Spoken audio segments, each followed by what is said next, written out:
সকলের প্রতি স্রষ্টার শান্তি এবং রহমত বর্ষিত হোক। আজ 17 নম্বর ভিডিও আরজি করের ঘটনা নিয়ে আরও একটা বিশেষ প্রতিবেদন।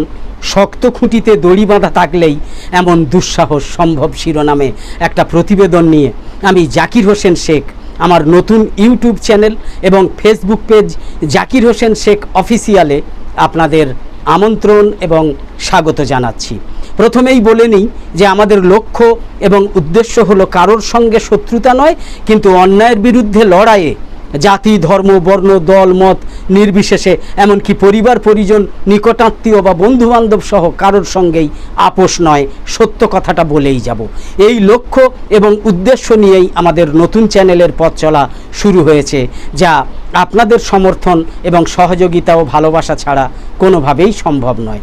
আবার বলছি, আজ আমাদের 17 নম্বর ভিডিও হচ্ছে আরজি করের ঘটনা নিয়ে আরও একটা বিশেষ প্রতিবেদন। শক্ত খুঁটিতে দড়ি বাঁধা থাকলেই এমন দুঃসাহস সম্ভব, স্বাধীনতা তুমি কার? এই শিরোনামে একটা প্রতিবেদন গত 15ই আগস্ট 2024 বৃহস্পতিবার দৈনিক আনন্দবাজার পত্রিকায় প্রকাশিত দেবাশিস ভট্টাচার্যের লেখা এই শক্ত খুঁটিতে দড়ি বাঁধা থাকলেই এমন দুঃসাহস সম্ভব, স্বাধীনতা তুমি কার শিরোনামের প্রতিবেদন অবলম্বনে আজকে আমাদের এই বিশেষ প্রতিবেদন। বলে রাখি যে বলার সুবিধার্থে প্রতিবেদনের কিছু শব্দে এবং বানানে কিছু বদল ঘটলেও লেখকের নিজস্ব মতামতে তৈরি লেখকের মূল প্রতিবেদনের বিষয়বস্তুতে কোনো রকম পরিবর্তন হয়নি। চলুন আজকের প্রতিবেদনের বিষয় সংক্ষিপ্তভাবে জেনে নেওয়া যাক। আরজিকর ইনসিডেন্ট নিয়ে শক্ত খুঁটিতে দড়ি বাঁধা থাকলেই এমন দুঃসাহস সম্ভব, স্বাধীনতা তুমি কার? দৈনিক আনন্দবাজার পত্রিকায় দেবাশিস ভট্টাচার্য লিখেছেন, 15ই আগস্ট আমাদের স্বাধীনতা দিবস উদযাপনের দিন। 77 বছর আগে বহু সংগ্রামের মাধ্যমে অর্জিত এই স্বাধীনতা আমাদের মাথা তুলে বাঁচার অধিকার দিয়েছিল। উৎসবে, অনুষ্ঠানে, সুশোভিত মঞ্চের জ্ঞানগর্ভ ভাষণে 15ই আগস্ট সারা দিন সেই সব কথা শুনতে হয় আমাদের। কিন্তু স্বাধীনতা তুমি কার? আরজিকর মেডিকেল কলেজের যে তরুণী চিকিৎসক পড়ুয়া তার নিজের শিক্ষাঙ্গনে নিশ্চিন্ত নিরাপত্তায় বাঁচার অধিকার পেলেন না তাঁর, নাকি তার শরীরে যথেচ্ছ লুটপাট চালিয়ে প্রাণ কেড়ে নেওয়া এক বা একাধিক বিকৃত কাম নরাধমের? স্বাধীনতা তুমি কি সেই ক্ষমতাধরদের যারা ধর্ষিতা এবং নিহত মেয়েটার বাড়িতে ফোন করে বলতে পেরেছিল তিনি নাকি আত্মহত্যা করেছেন? তুমি কি সেই পুলিশদের স্বাধীনতা যারা মেয়েটার দেহ ময়নাতদন্তের পরে হাসপাতালে অপেক্ষমান মা বাবাকে না জানিয়েই তাকে বাড়িতে নিয়ে যাওয়ার অধিকার ফলায়? তুমি কি কলেজের সেই অধ্যক্ষের স্বাধীনতা যাকে আশ্রয় দিতে খোদ সরকার কোল পেতে দেয়? আনন্দবাজার পত্রিকায় লিখেছেন দেবাশিস ভট্টাচার্য। তিনি লিখেছেন, যে মানুষ কাঁদছে তার পাশে মানুষ হয়ে দাঁড়াতে বলেছিলেন কবি শক্তি চট্টোপাধ্যায়। আমরা কি পারলাম? আমরা কি পেরেছি? আজ বড় বেশি করে সেই আত্ম অনুসন্ধানেরও দিন।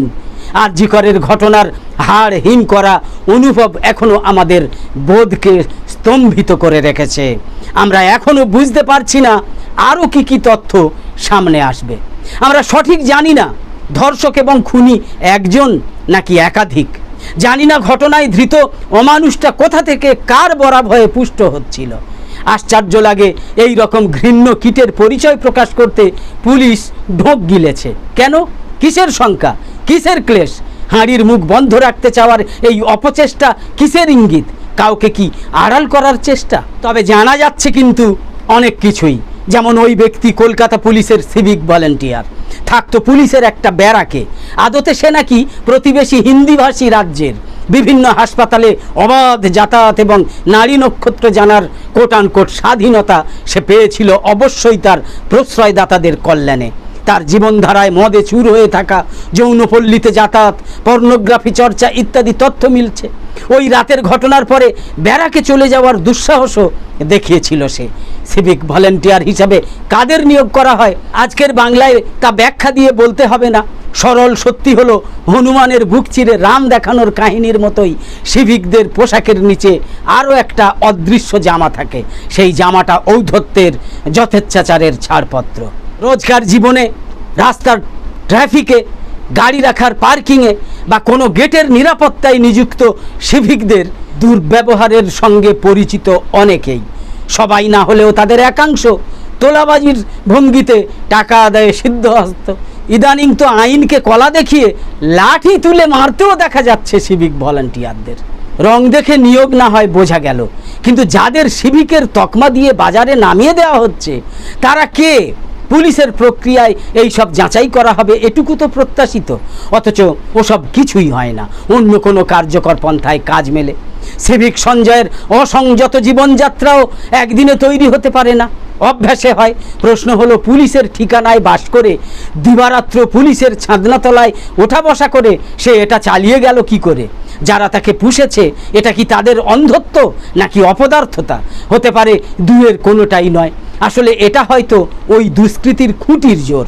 তবে যেটাই হোক, তার মদতদাতাদের বিরুদ্ধে ব্যবস্থা সমাজ প্রত্যাশা করবেই, বাকিটা প্রশাসনিক সদিচ্ছা।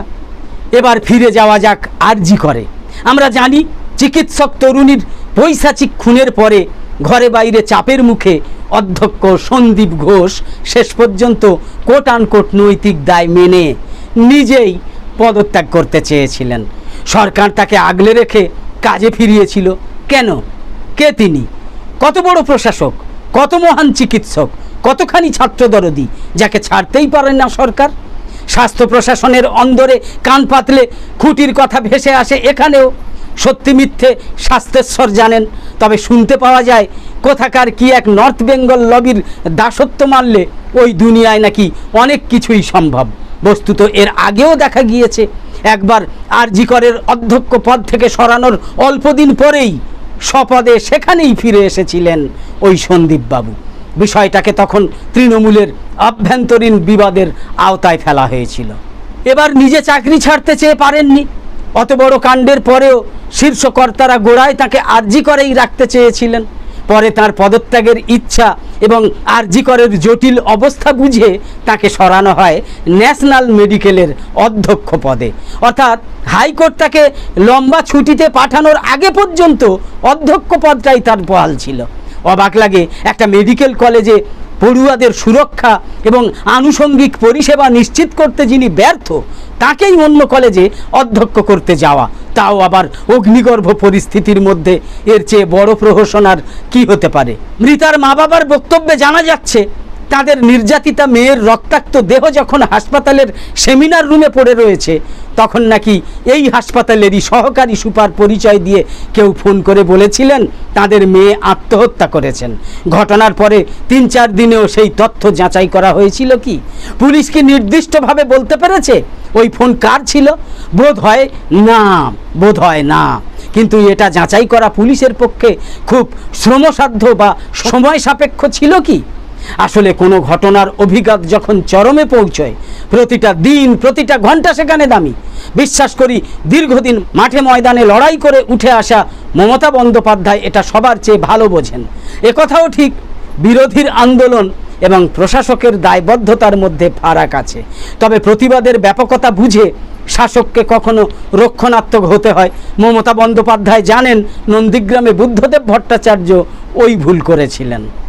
এক একটা দিনের সঙ্গে আরজি করের ঘটনার প্রতিক্রিয়া বিস্তার পেয়েছে। এর পিছনে রাজনৈতিক মদত আছে বলা বাহুল্য, সে পতাকা নিয়েই হোক বা পতাকা ছাড়াই হোক। আবার রাজ্য ছাড়িয়ে দেশের অন্যত্র এই ঘটনার বিরুদ্ধে চিকিৎসকদের প্রতিবাদ আন্দোলন বিষয়টাকে জাতীয় রাজনীতির উপকরণ করে তুলেছে, যা সরকারের পক্ষে স্বস্তিকর নয়, রাজ্য সরকারের পক্ষে স্বস্তিকর নয়। অথচ মমতা বন্দ্যোপাধ্যায় শুরু করেছিলেন ইতিবাচক জায়গা থেকে। প্রথম দিনেই তিনি বলেছিলেন সিবিআই ডাকতে তাঁর নীতিগত কোনো আপত্তি নেই, বলেছিলেন অপরাধীর ফাঁসি চাইবেন। কিছু পদাধিকারীর বিরুদ্ধে পদক্ষেপও করা হয়েছে, কিন্তু বিতর্কিত অধ্যক্ষের পক্ষে সরকারের দাঁড়িয়ে যাওয়াই মনে হয় বিষয়টাকে অনেকটা জেদাজেদির স্তরে ঠেলে দিল। আদালত যেভাবে অধ্যক্ষকে তার নতুন নিয়োগ সত্ত্বেও ছুটিতে পাঠালো এবং পুলিশকে তদন্তের জন্য মুখ্যমন্ত্রীর দেওয়া 7 দিনের সময়সীমা না মেনে হাতে হাতে সিবিআইকে তদন্তভার দিল, তাতে রাজ্যের ভূমিকা আপাতত খর্ব হলো বই কি। তবে এখন সামনে অন্যতম কর্তব্য হাসপাতালগুলোর পরিষেবা দ্রুত স্বাভাবিক করা। আন্দোলনকারীদেরও বোঝা উচিত কোথায় থামতে হয়। আনন্দবাজার পত্রিকায় লিখেছেন, দেবাশিস ভট্টাচার্য। একদম শেষে বলি, আমাদের নতুন এই চ্যানেল জাকির হোসেন শেখ অফিসিয়ালে আঞ্চলিক, জাতীয় এবং আন্তর্জাতিক বিষয়ক যে কোনো খবরের মধ্যে খবর, পুঙ্খানুপুঙ্খ বিশ্লেষণাত্মক প্রতিবেদন, শিক্ষা, ভ্রমণ, খাওয়া দাওয়া, খেলা, ধর্ম, রাজনীতি, অশ্লীলতা বর্জিত বিনোদনমূলক সাংস্কৃতিক চর্চা, সাংস্কৃতিক অনুষ্ঠান ইত্যাদি নিয়ে নিয়মিত ভিডিও প্রকাশ এবং লাইভ সম্প্রচার করা হবে আশা করছি। জাকির হোসেন শেখ অফিসিয়ালের এই সব গুরুত্বপূর্ণ ভিডিওর বা লাইভ সম্প্রচারের নোটিফিকেশান পেতে ইউটিউবে সাবস্ক্রাইব এবং ফেসবুকে লাইক ও ফলো করে সাথে সাথে আমাদের আরও নতুন নতুন ভিডিও এবং লাইভ সম্প্রচারে উৎসাহিত করতে লাইক, কমেন্ট এবং শেয়ার করে Zakir Hossain Sheikh official YouTube channel আর ফেসবুক পেজের সঙ্গে থাকুন। তো আপাতত শেষ করছি, পরের পর্বে আবার দেখা হবে। সকলে খুব ভালো থাকুন, সুস্থ থাকুন, ধন্যবাদ।